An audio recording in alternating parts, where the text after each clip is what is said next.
Virtual reality seems to be all the rage these days. We've all seen the videos of people playing scary games and seeing their reaction. However, it's still a very expensive add-on and has yet to be perfected. Many people can't play games for an extended amount of time, usually only up to an hour on average.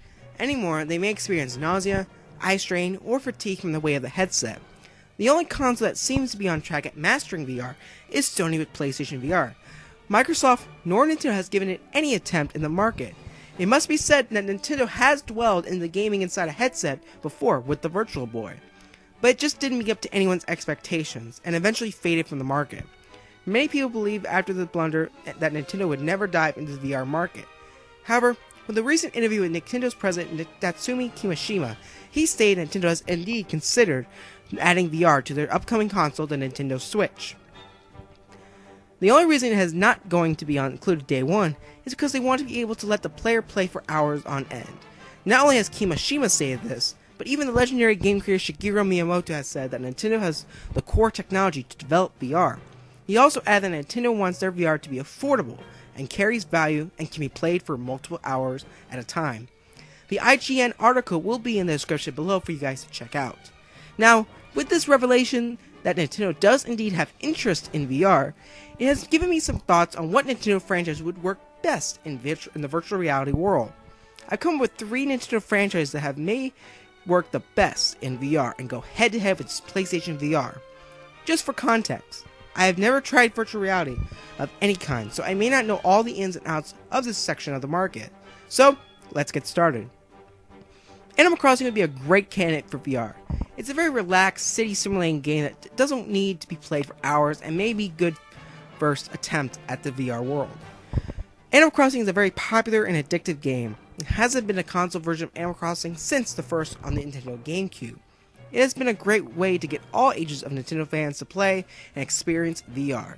Plus, in Animal Crossing, you make your own character, so you could easily skip this step and just see it from your character's perspective.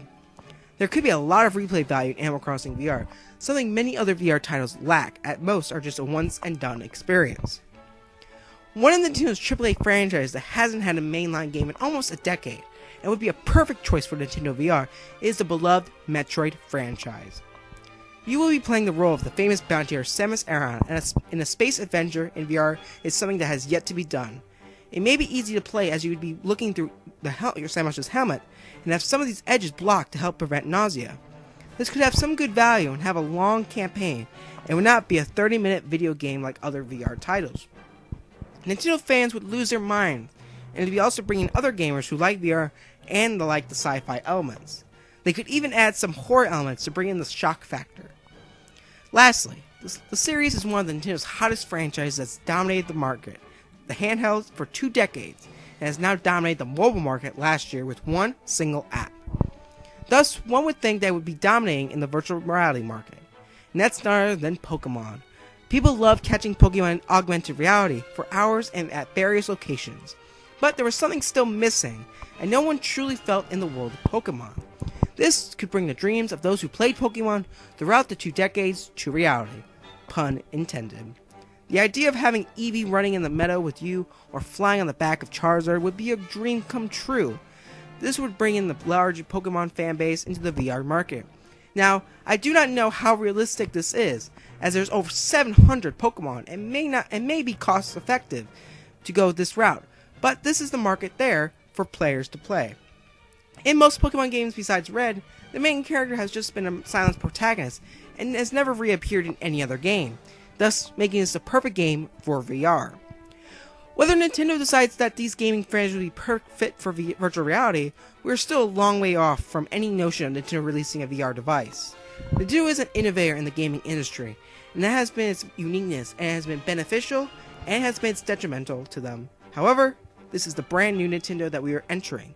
The NES and SNES era are coming to an end, with many familiar faces being put in the background, bringing new face and fresh developers to front lines. Thus, expect the unexpected from Nintendo, and know that VR can and will work for Nintendo. Thank you for watching. If you liked this video, please follow Temple of Games on Twitter and subscribe to Temple of Games for more updates regarding virtual reality, Nintendo, and gaming as a whole. Thanks for watching, guys. Bye.